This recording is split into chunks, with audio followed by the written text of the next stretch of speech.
That was out of Madagascar some time back, right? There's no implementation team there. So they have to read through what the product marketers write about that product, the solution articles, and then set it up. So after acquisition, it's very important for you to engage with that customer and make sure that the customer knows how to understand the product. And unless they understand the product, they're not going to be sticky, which means that they're going to churn, right? The third aspect is helping sales close. So sales enablement, again, is another large aspect of product marketing. What about your competition compare? Somebody will come in and say, you know what, JD, I have this particular deal. This is like a 500 agent deal, and it's maybe fresh sales against Salesforce or HubSpot or whoever else that CRM is. How are we better? Can you give me examples for this particular industry? What could be the best use cases that we can pitch? So the last part of, so that part of product marketing is very, very different from, marketers across the board, because none of the other marketers, be it in services marketing or even say any FMCG marketing, is going to sit and teach you how to use a product, right? Most of it is self-explanatory. The education component is fairly low. So that's the third aspect. And the last aspect is nurturing that customer. So as soon as a customer comes into your fold, and I'll give you an example of something we do at Freshworks, and it's fairly interesting, right? So once we have the customer cohort inside the company, and say I know that this person is a small and medium business, say they're under 50 employees, this person is in the real estate business, I try and say how many other people in my customer base are in that same industry and in that same sort of set or geography. And then what we try is to sort of put them together and have these education sessions for them. So we tell them saying, this is how well you can use a CRM in your industry. This is how you set it up. Great. But you can do 10x better, or you can convert customer faster, or you can bring your costs down if you are able to set it up in this particular way, right? Because again, going back to it, SaaS is about monthly subscription. So if you have them for more months, you break even better. If you have more agents added on, which means that their business needs to grow for you to grow, you have to invest in your customer's success, right? So that's a really interesting thing about SaaS, where you're constantly engaged with the customer. It's not like, it's not one-time thing. Every month you're working with the customer to make sure that they don't churn. And the last point I want to talk about here is, again, churn, right? Where, like I said, you can't have a leaky bucket.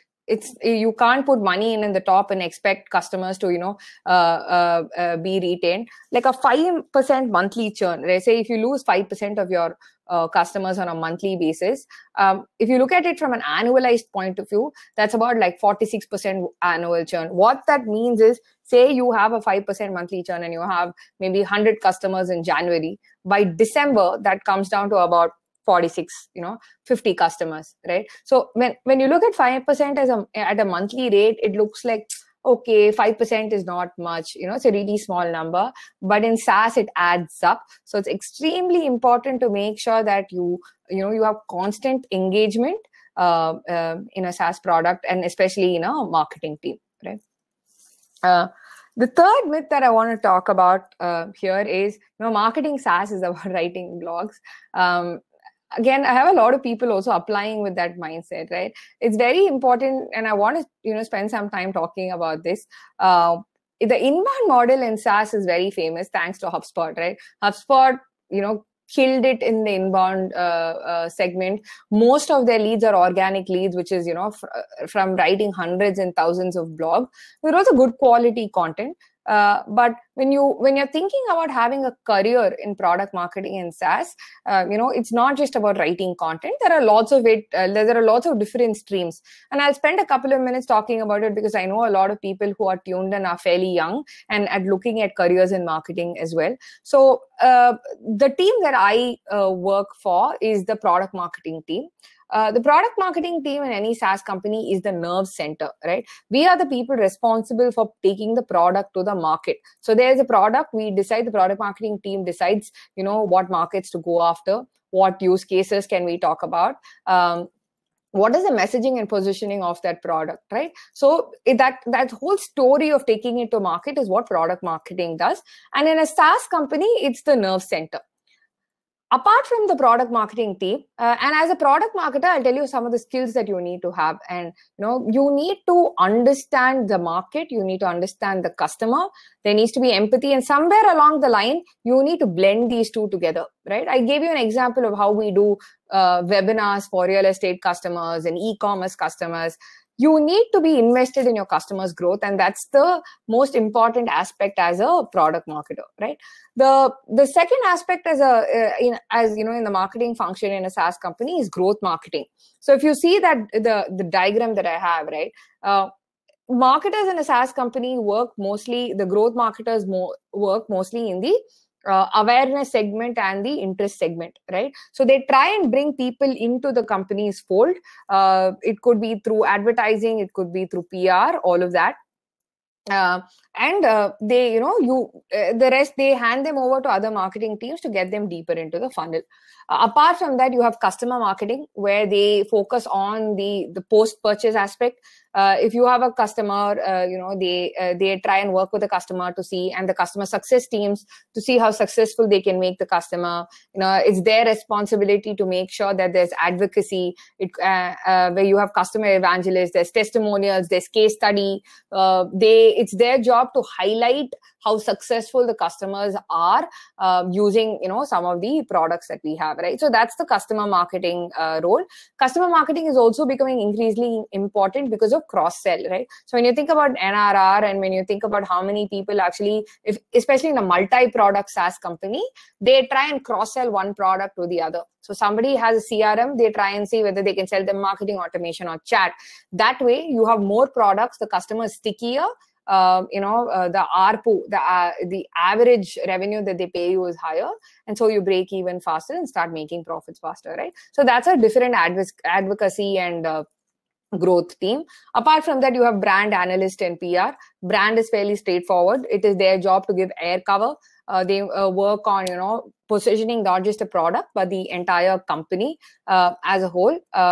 And then you have the PR team, which writes about the products, writes about the feature. They position the company as thought leaders, technology leaders, all of that.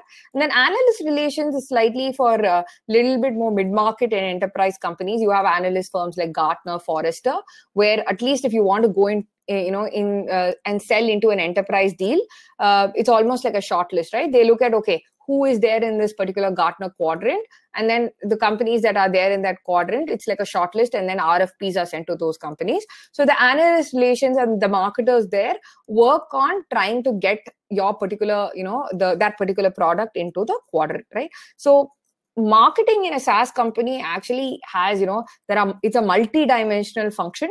Some of them report to the CRO, some of them report to the CPO, some of them report to the CMO. So they all have different goals, but somewhere along the line, all of their goals are, in this funnel, right? Either at awareness or, consideration, evaluation, sales enablement comes here, purchase, post-purchase, all of that, right? So from acquisition to retention, there is a lot of work for marketers to do. It's an extremely ROI-focused role.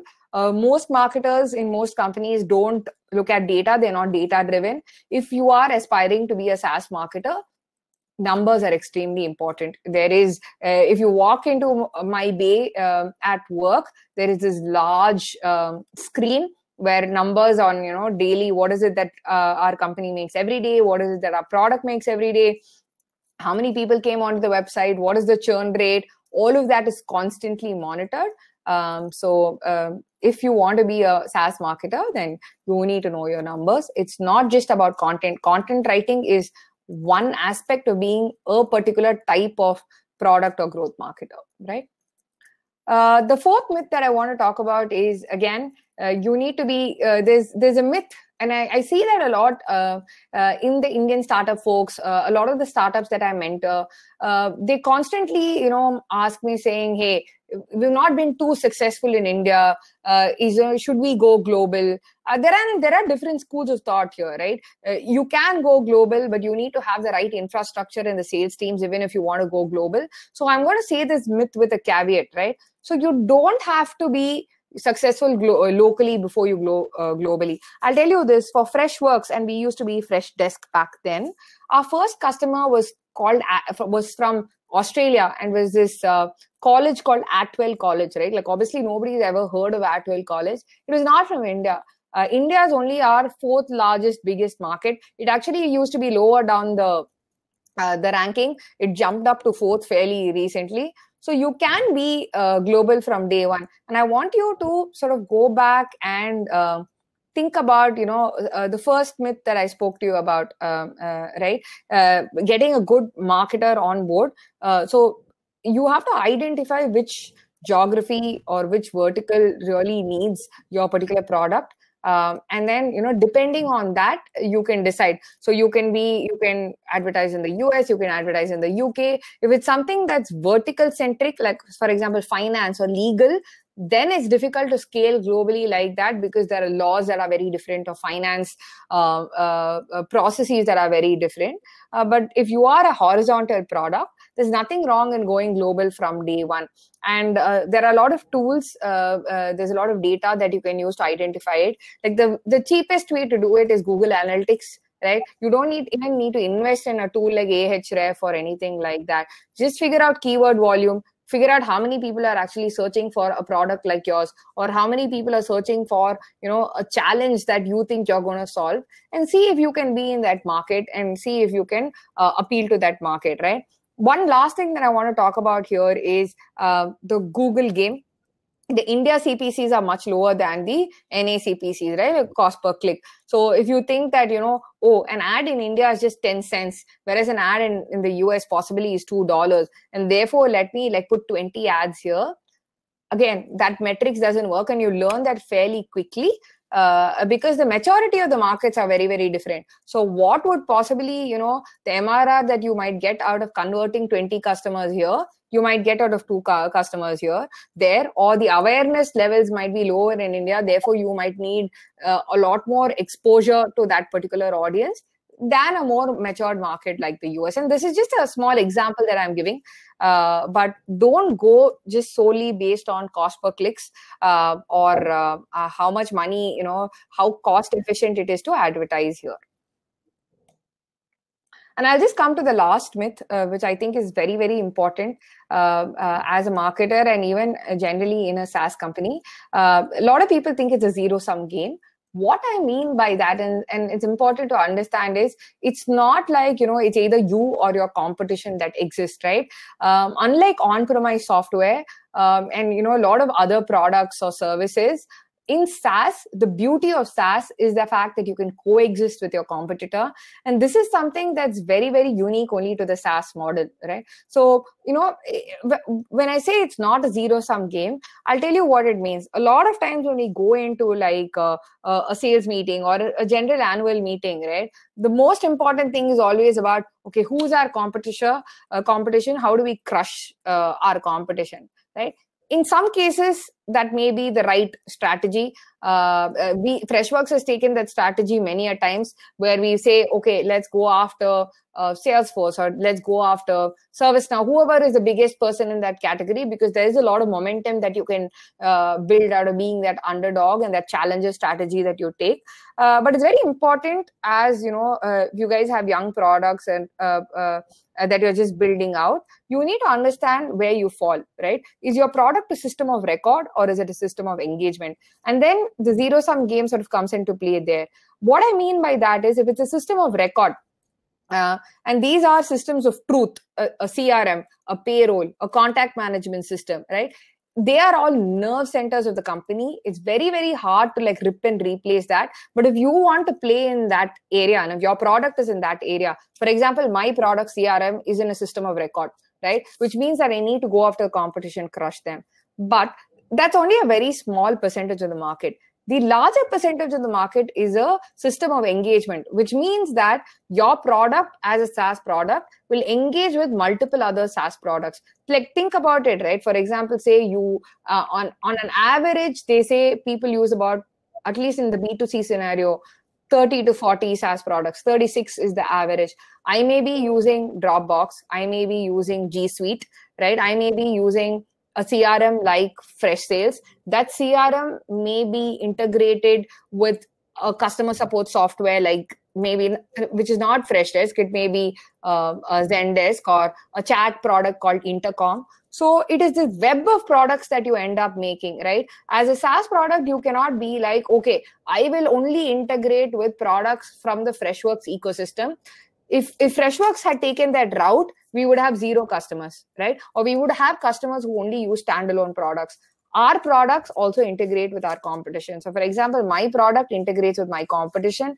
Freshdesk, which is a customer support product in my company, integrates with a product that's competitive to my product, right? So they integrate with Salesforce, which is possibly the biggest competition that my product has. So it's okay to partner with competition, because end of the day, in SaaS, it's about customer centricity, and you have to be available where the customer is, and available in terms of what the customer wants. So in one organization, they may use 10 different products, 20 different products from 20 different vendors. You might have a substitute product, but you should be okay with integrating with whoever, because that's what the customer wants, right? So user centricity is very important, and that is what drives a seamless experience. So it's not a zero-sum game. So even if you are a marketer in a SaaS company, you can work with your competitors, you can collaborate with them, you can write co-author blogs, co-author papers, advertise together, link each other, give each other backlinks. It's perfectly fine. And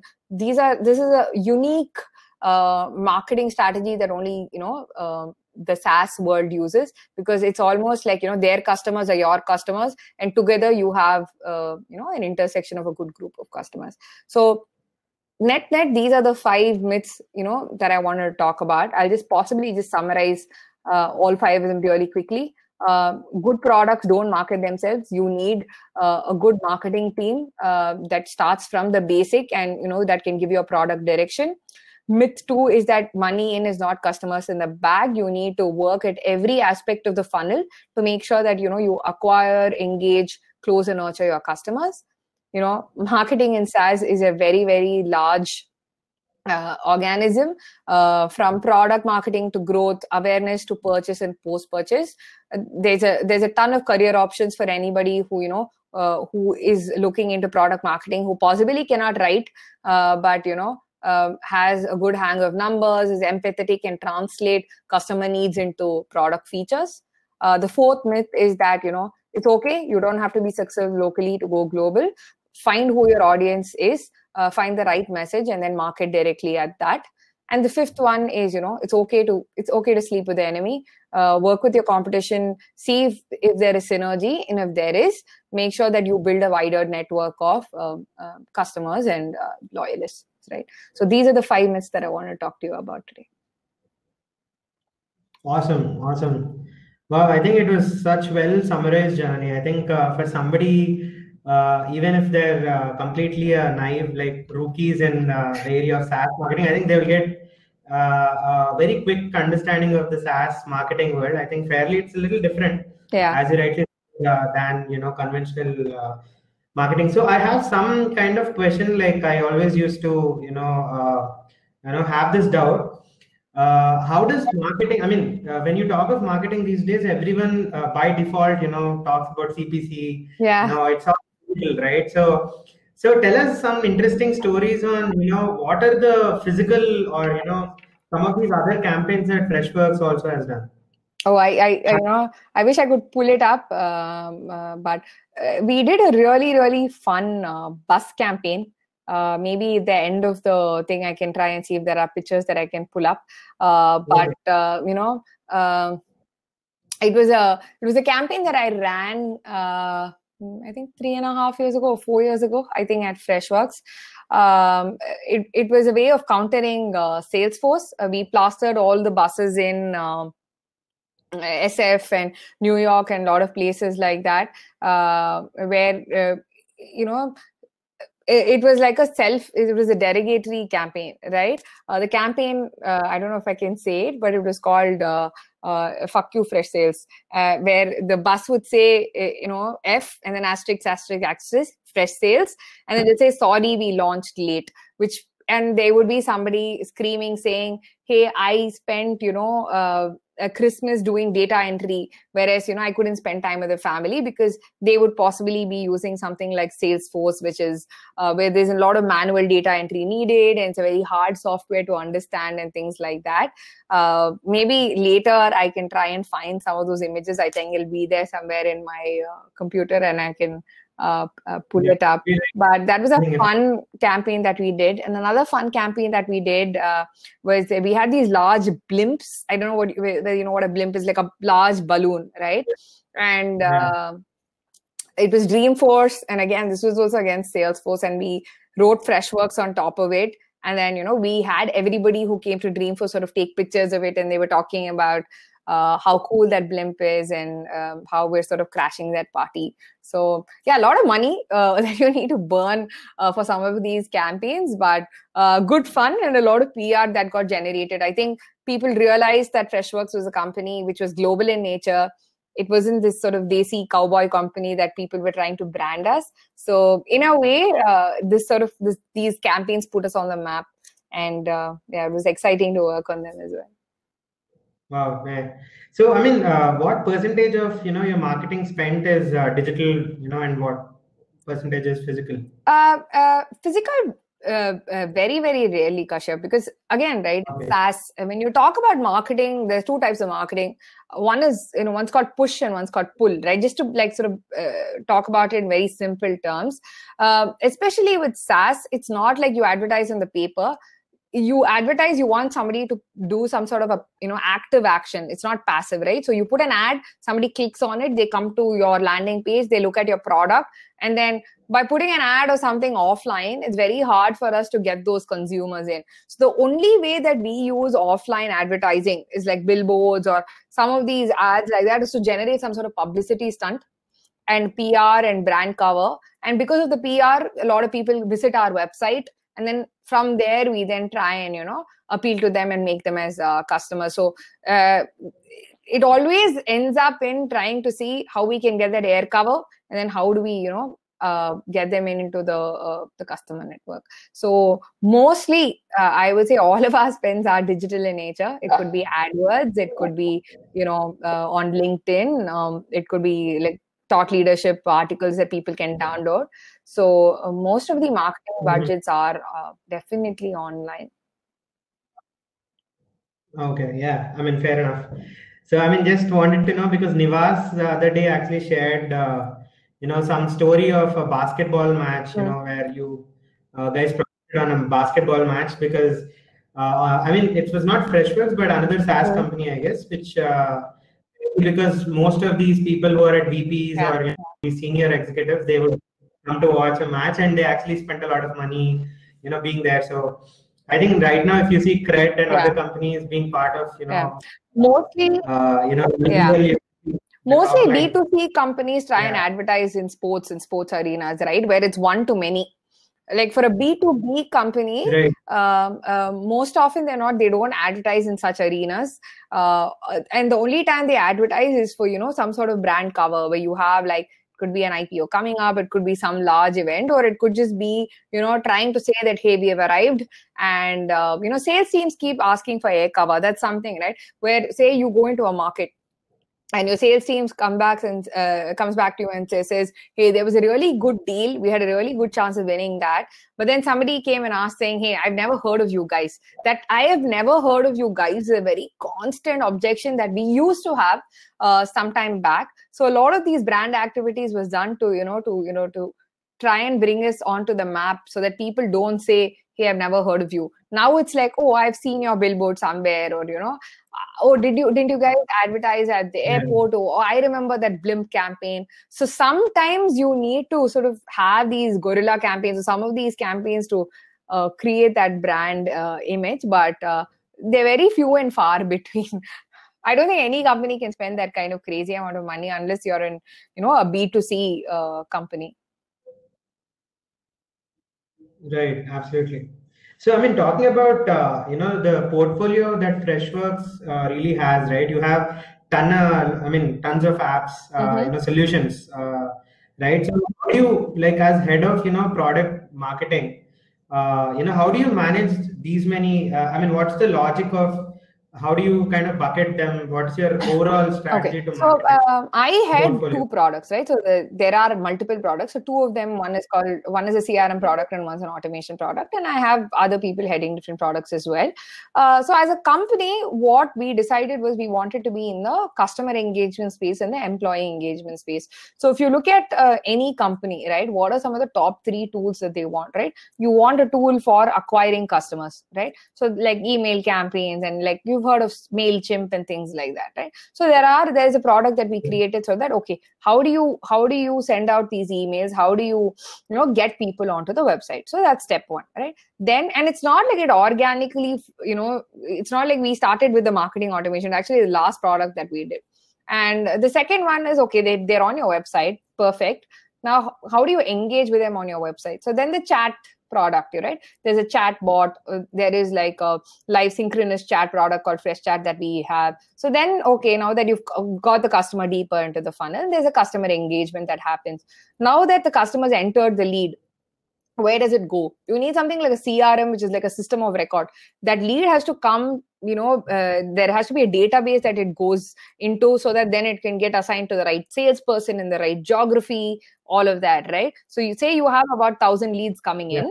Then how do you assign those 1,000 leads to like 10 salespeople? Then you have those rules and mechanics. So it'll say, okay, if the lead is from North America and it's like, a lesser than 500 employee company, and if this is for this product, assign it to Kashyap, right? If it's below 500, assign it to JD. So like all of that. So you need a CRM to be able to do that. You need a CRM to figure out whether it's a lead or a deal, whether that person's actually bought the product, all of that, right? And so that revenue recognition needs to be a CRM. So that's one product then that we created. Then the customer support product, which is the first product. So we actually went backwards in a very funny way. But the customer support product is, okay, they're your customer, right? They have issues with your product or your service or your company. Then how do you attend to that? So that ticketing software sort of came about, and that's Freshdesk. And we have a customer success software, which is especially SaaS oriented to see if that person's using a product. Are they engaged with you? Remember, I spoke to you about monthly subscriptions, right? Are they using your product? So if they're not using your product, you better get like a fire in your belly where you write to them like 2 months. If they're not using your product, then you better write to them and be like, hi, how can I help you? What is happening? Like, are you going to leave me? There's this like sense of like this frustration, that anxiety that will come in. Like, it's like your boyfriend doesn't call you for like 2 days. That's the relationship that you need to have. So different products, but most of them aimed at customer engagement and the customer engagement journey. The other 2 products that don't fall into this category per se are the employee engagement ones, where we have an ITMS product called Service and a HRMS product. But again, there's no great strategy and all, Kashyap. Like a lot of things just sort of came together. A lot of times we had like issues using competitors where we felt like it was not good enough. And then Girish said, you know what, we can do a better job. And then we built it. And he calls this, a multi-pronged horse, right? It's very, very different from how the US looks at things, where it's usually one product and they go vertically down. He called this a multi-pronged horse, and it says, hey, you have a chariot, you have 3-4 different horses, you can reach that destination faster, stronger, better. And I think that's how he's envisioned all of these products as well. So different markets, different market caps, they're all very different from each other. Yeah. So, I mean, I think having, an extraordinary horizontal sort of products, right? Yeah. Not going deep. Uh, I'm sure, like, the culture at Freshworks in terms of how the product and the marketing team actually coordinates and, works with each other would be fairly different. So how closely do you guys work? I mean, as somebody who's leading product marketing, like, do you constantly keep in touch with your It's a product fantastic folks? question. The reason I think that's very important, a lot of people don't touch upon this, Kashyap, so I'm really glad you asked this question, is in many companies, marketing, sales, and product operate in silos, right? So how it works is, okay, product creates this product, and then it tells product marketing saying, okay, here is this product, now go sell it, right? And then product marketing puts together some content, whatever, and it could be collaterals, it could be sales enablement, and then they sort of dump it on sales. And then sales has to take that. It's almost like this, baton, sort of passing the baton kind of a thing. And then sales takes that. They have no idea of product market fit. They're not exactly cued in terms of what the competition is, or even in terms of, how do you position that particular product, right? So they have like this really hard time selling it. And because the teams don't talk to each other and they are in sort of in silos, what happens is the customer feedback doesn't reach the product team. So the product team is sitting in a bubble and they're like, okay, this feature is like some amazing feature, and we are using like some 2 years of AI that will go into building this feature. And then finally, once you talk to sales, you realize that nobody gives a damn about that particular feature, and the customer will want something which is completely different, right? So it's very important for the teams to talk. And we've done that mistake multiple times at Freshworks as well, but we've now learned from how teams can talk to each other. So what we do now is we have a roadmap and a business plan, right? So we come together, support, sales, product marketing, all of it comes together, and we'll be like, okay, what were some of the top deals that we won this year? Why did we win? What are the top deals that we lost this year? And more importantly than win is loss. Why did we lose? Is it because of a feature? Okay, if it's a feature, can we try and build it? If we build it, how many people will be interested? And that goes back to product, right? If it's not a feature and it's about the fact, if it's something else, then can that be feedback to marketing, where the product is great but marketing has not done a good job of positioning that? Then that feedback goes to product marketing. And similarly, if sales didn't do a good job of selling the product, it goes to them. So we have figured it out of multiple years. I don't think for the first 5 years of our existence we operated like that, but now I can safely say for the last 3-4 years we're doing a better job at it. So Great. So I mean, so I think, as you said, there is no right or wrong strategy. I mean, it's all experiment, right? And as an experienced product marketing leader at Freshworks, now I think if you were to probably address the younger lot who would join into product marketing, what kind of advice typically? I mean, this is kind of a question that comes out of how could you probably save a bad strategy? I mean, save somebody from getting into a wrong kind of a mode, right? Because a lot of times what happens is when you spend a lot and then you realize it's not going to work. Is there a way to preempt, probably forecast what is probably not going to work? Absolutely. Do you have a playbook? I don't know whether it's a playbook is a good word for it, right? And referencing playbooks where you have in like a football match where they get together and be like, okay, Dhoni has a separate strategy when you're playing against RCB, or you're playing against maybe Sunrisers, you guys are there, CSK versus them. So for every team there's a different playbook, right? So we also have playbooks that we operate in. So a playbook can be against a competitor, right? So if I am against a particular competitor, what would be the best playbook? So with somebody where, say, it's a much larger company, and say it's Freshworks versus somebody who's been there in the market for a very long time, the playbook is not going to be, hey, this person doesn't have A, B, C, D features. That is something we use against a much smaller company where it'd be like, you can't scale with that company, they don't have features. Where it's a much larger company than us, we would be like, hey, they're really large, they're really bloated, they cannot give you that kind of personalization that we can. You will be paying for 100% of the cost, but you will only be using 20-30% of the features. So is this something that you want to go with, right? So there's a competition playbook that as a marketer you will employ, right? So it's not like a one shoe fits all. Similarly, you will have an install base playbook, right? Your own customers, what is the playbook? How do you go after depending on their usage? There's a market expansion playbook where you have to, that's what I spoke to you earlier about in terms of market research, right?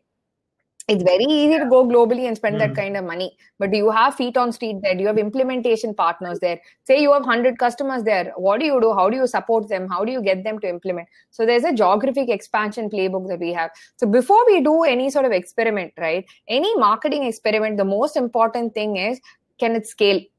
right? So you have to keep asking yourself that question, because it might, spending $10, you might get 2 customers, but does it mean, is that like sort of this in, mathematically we say, right? Is it arithmetic expansion, or, is it geometric? Is that cost going to completely explode? So those are some of the things that you need to ask yourself.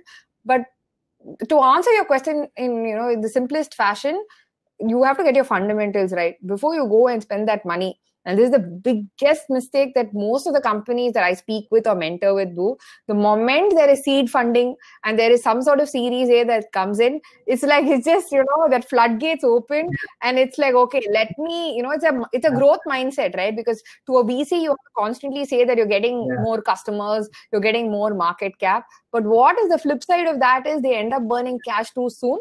They don't they don't have 3-4 different pockets in which they want to spend, and then they finally end up with very low ROI or extremely low quality of customer pool. They churn after some time, and then end of the year, out of the first 100 leads that you got in, or customers, you're left with 2-3, and the investor is obviously going to not pay you more after that. So yeah, I mean, talking about ROI, I think you spoke about the ROI as a very key metric, right? I mean, in terms of your marketing strategy, you said we're all driven by at Freshworks, and we have those metrics and the dashboards, right? So, as a founder myself, I always wonder, what is the true ROI of marketing? I mean, is it sale? Is it money, which is a true ROI, or is it something else? For me, and for Freshworks, my team is very, very, very clear. It's revenue. Okay. You have different metrics. Okay. End of the day, you have your MRR or ARR, you have your churn metrics, etc., etc. But end of the day, are you growing month on month? Are you growing year on year? Right? No matter what, are you is that revenue sort of coming in? See, if you curb churn, your revenue is obviously going to increase. If you do a good job of cross-selling, your revenue is going to increase. If you sort of retain your customers, if you convert better, which means that if you're out of, say, 100 people who come to the website, say 10 people put in a lead, out of that 10 people, how many do you convert, right? So are you enabling sales to convert better? Are you giving them the right sales enablement collaterals? Then it means the revenue is higher. Right? Is your marketing team that's putting out the ads, do they have the right messaging? Right? If you have a bad ad, maybe 2 people will click. But if you have a really good ad, and I don't mean by like a hook kind of an ad, right? Like a ad that's like, for me, say, I know my phone is like 3 years old. I've been Googling phones. Somebody puts this iPhone 11 ad, possibility that I'm going to click on it is fairly high. Though I might have think twice about buying that damn charger, but. So that making sure that it's called from source to see, Kashyap. From source, if you attract the right customers, you make sure that end of the day, little by little, you have the best customer lot that's going to stay with you. So don't burn your money, guys. That's the biggest advice that I have. Do experiments, do multiple small experiments, and figure out what works for you. Yeah, especially, I mean, during the COVID pandemic, a lot of people now are looking for jobs. So I'm sure there's no capital to burn anyway. And it's going to give rise to a lot of creativity, right? So there are a lot of creative campaigns that I'm seeing. Even Airbnb, right? How their marketing really Airbnb is almost at the brink of collapse. I think around May. And what they realized at that point of time is they redesigned their entire website, their app. It was fronted by the marketing team, and marketers came back and said, hey, but I think people will want to drive and go to a small say a nice quaint house in a village nearby, or in a beachside resort, or something in the Hamptons. So instead of it being global, they suddenly made it about that whole local economy here, and showing people local houses and local getaways. And this is their 3rd quarter in a row that they have shown profits this year. And from completely being annihilated, it was the marketing team in Airbnb that brought them back, because they understood what the audience wanted, right? So marketers can be super creative as well. You don't need money. Absolutely. I think yeah, absolutely. So marketers are in fact the ones who are creative. So, and the product folks learn a lot from the marketers. The interaction, I think, a lot of innovative companies that actually do, product innovation. I think that's a constant thing, right? Like that you always have the ears of the customers, and then you go back to the dev guys, the product dev guys. So yeah, so let's kind of open this up now. I think now we've had enough chatter. I think a lot of nice came up. So let's open it up to people. I think they've been waiting to ask some questions. We have, I think couple of questions. One from Ravi. I think I'll just Is there ask. anywhere I I think can is get questions? Or? So Ravi actually. Yeah, I think they already typed the questions, but I'll also. So Ravi, before that, I'll ask the question of Ravi. So any case study that you can share where you did something innovative and creative, to decrease your churn rate? It's a good question. Yeah, absolutely right. So one of the things, especially with respect to churn that we did, and it may end up being a little technical, so bear with me. So in SaaS, what happens is you have something called onboarding emails, right? Somebody signs up into your product, and then day one you send an email saying, "Hey, welcome to the product," blah blah blah. Then day 2, day 5, day 7. 99.9% of the SaaS companies in the world have a day-based approach, right? So whether you're using the product or not, you're going to get that day 7 mail, day 19th mail. You might not even open the product, or for all you know, you might have finished setting up the product on day 2 at all.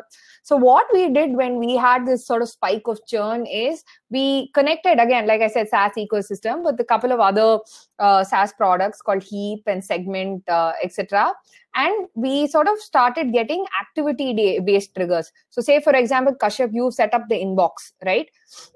Then you will get an email that talks about what is the next step of connecting that inbox. If you've not done that, then you're going to get something that constantly sort of nudges you towards setting up that inbox, right? So instead of going day-based, which is just random, mail one after another, which may not be useful, we went into this activity-based. It was really hard for us to convince the product team and set it up, but the results were mind-blowing, because we realized that end of the day, there are 100 things that a customer can do inside the product. There were like 4 things that we again, the marketers did some research and found out that there were 4 things that the customer did inside the product. And if they did that, they're sticky. Either they connected their inbox.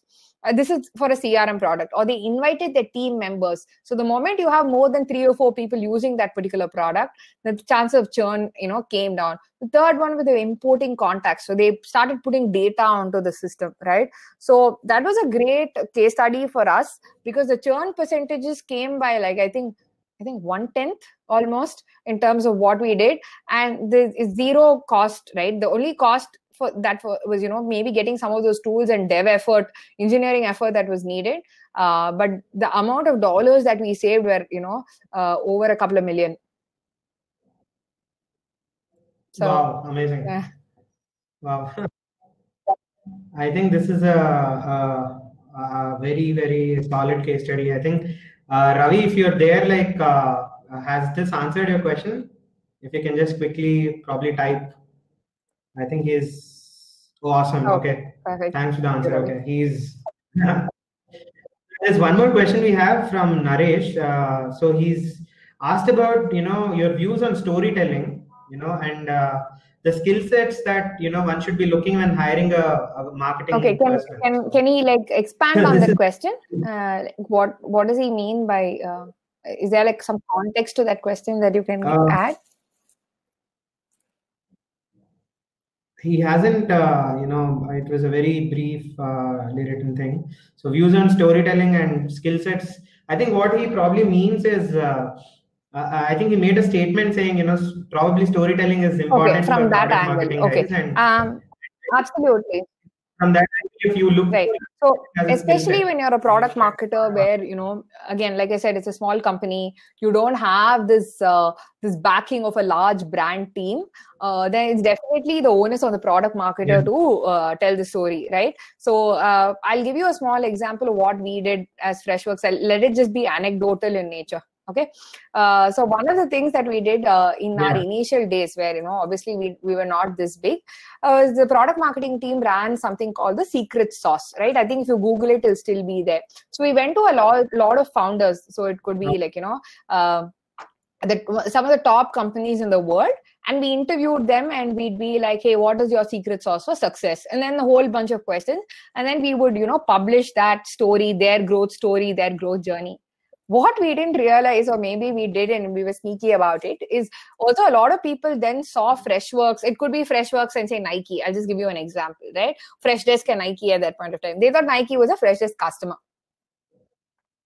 Right? And that's how some of those stories started getting sort of built up. So by associating with brands that we believe were, fundamentally good, or they were revolutionizing something, or, they were creating new categories. Like, I'm a huge Nike fan, right? Every time you think of Nike, you think of, athletics and, that you can do it, and just motivation and all of that. So we picked up and chose brands like that we want to be associated with, and by telling their story, in a way, we also became these surrogate storytellers, right? And that was one example. Another example is, as a storyteller, again, at that point of time, we didn't let go of a good fight, right? When people were bashing us, saying we're the Indian cowboys, and, sort of putting us down and things like that, we actually took that fight head on.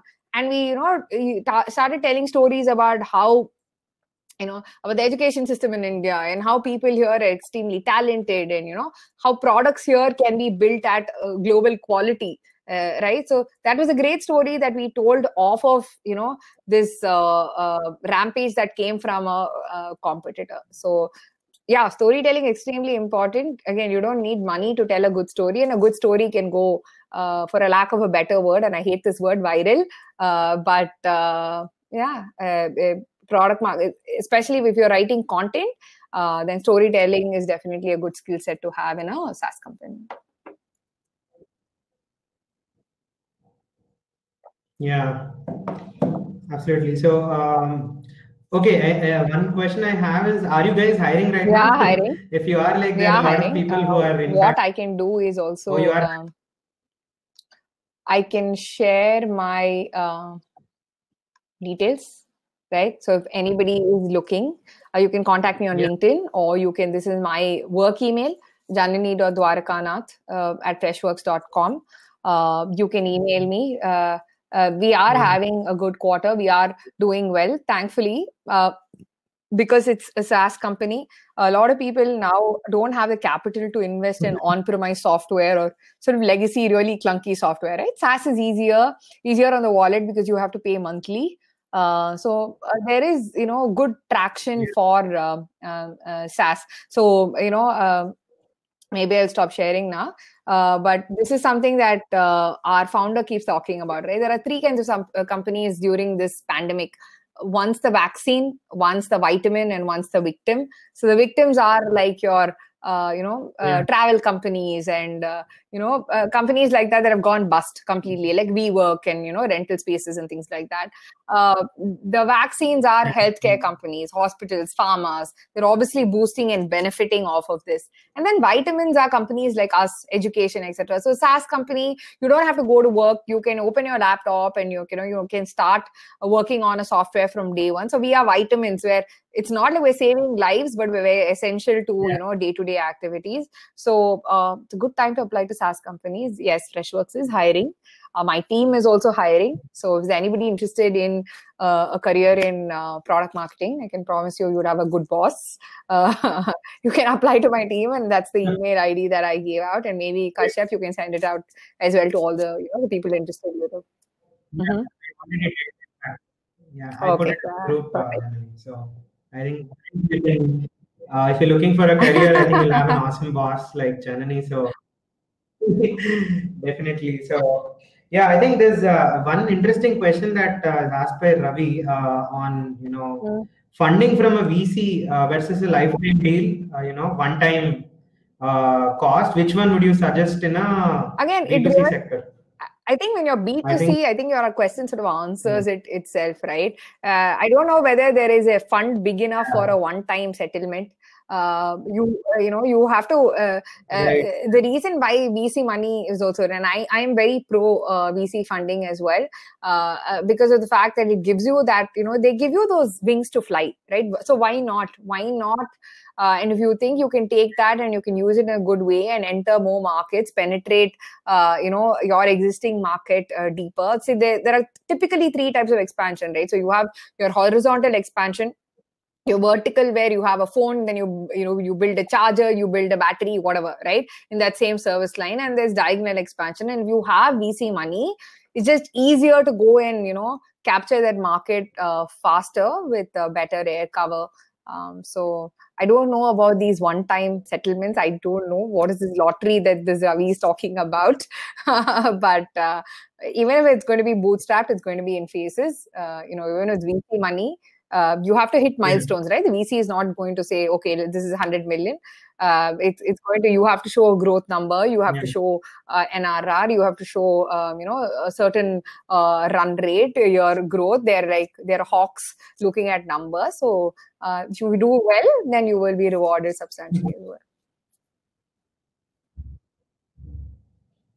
Absolutely. So, okay, there's one question which talks with, I think Naresh is asking this. What are the cost parameters for an education company in terms of percentage of revenue, and how does it compare with in-house so when marketing he says team? cost parameter, is he talking about in terms of what they're going to spend on sales and marketing, or I'm not clear about that question. Yeah, I guess so. I think he's talking about the expenditure on what kind of an industry marketing, is he in? So. Because see, there is no generic answer to this, right? And it depends also on what phase his company is in. Is it a startup phase? It is a growth phase? Is he India? Is he global?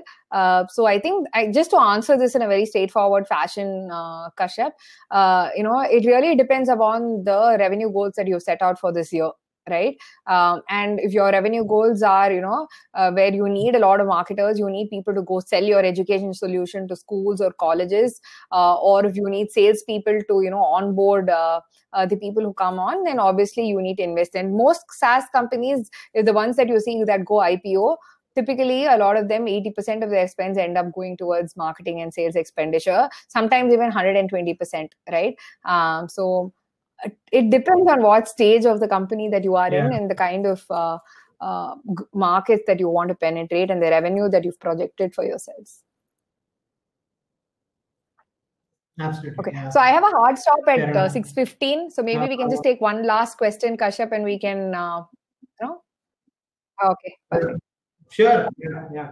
I think there are no questions in the chat, so I leave it to the people who are there live. So guys, feel free to ask questions. So the floor is yours. Srinivas, Arpit, Jagdish, Ravi.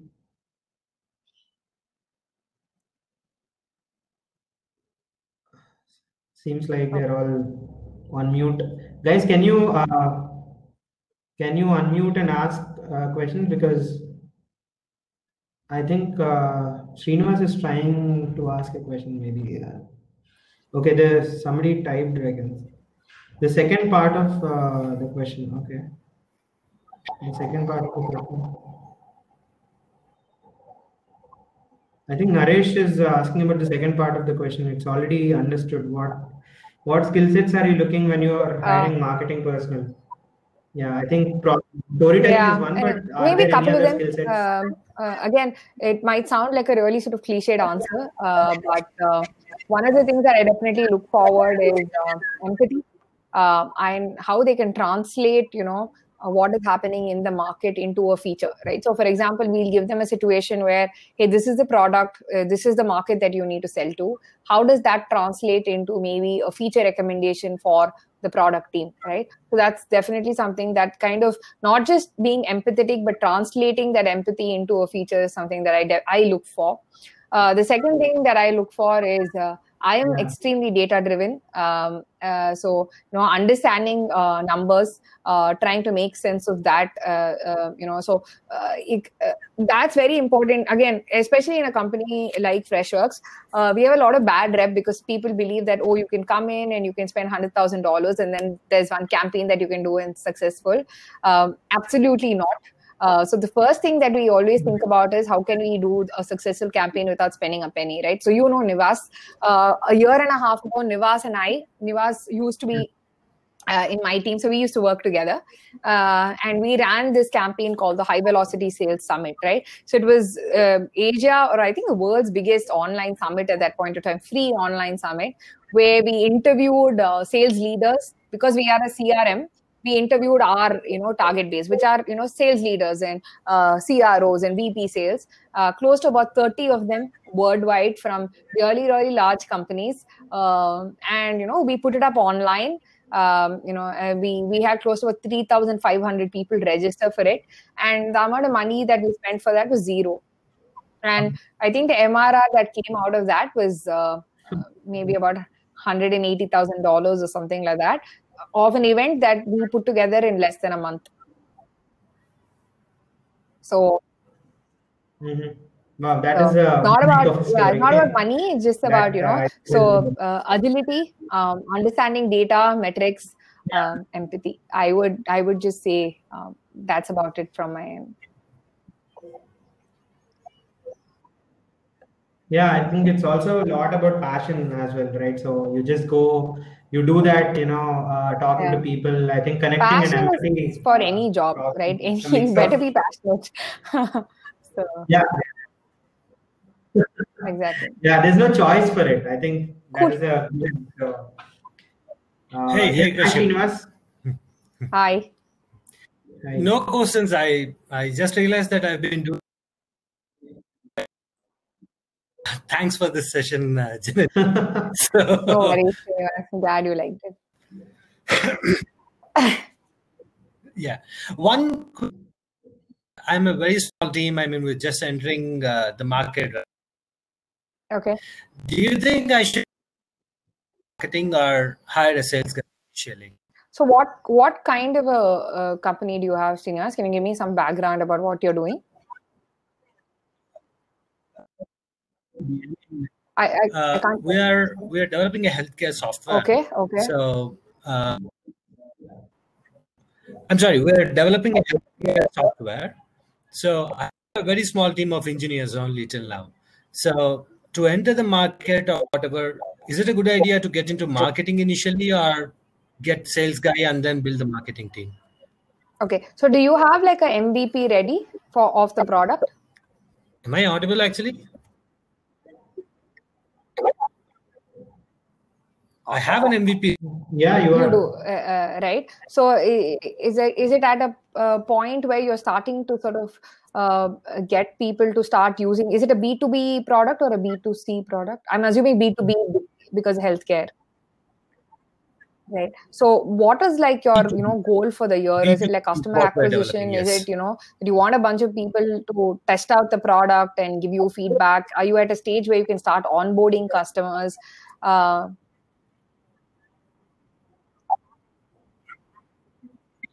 Yes.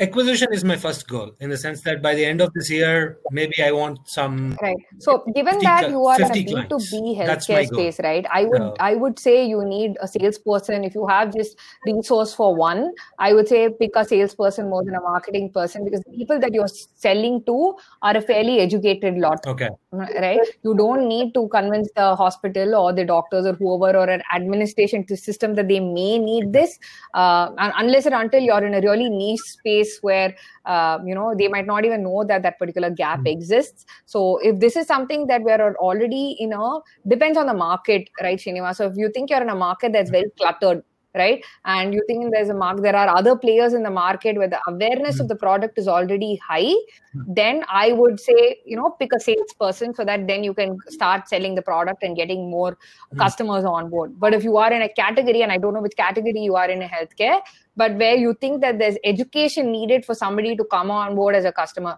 where you have to first convince them, you need to, give them a lot of literature to get them on board by itself, then I guess a marketing person makes sense, because they can talk about, challenges that they're solving, problems that, they can take head on, that story, that brand image, all of that can be sort of created. So, okay, perfect. Okay, understood. All right, then great. I think it's 6:15. I think hard stop for Janani. So thanks once again, Janani. I think it was an awesome session. So like Srinivas said, a lot of people saying that we've been doing it all wrong all the while. So a lot of very subtle but very insightful stuff. I'm sure like a lot of people would also take away a few nuggets from the session. No worries. Thank you so much for again. having me on board, and looking forward to more sessions. Great questions from you, Kashyap. Very engaging. So to keep that audience engaged and me engaged as well. So thanks to Namita as well. So good job, guys, and looking forward to the next talk. Okay, thanks. You too, guys. Thank you so much, Janani. Have a great evening. Bye-bye.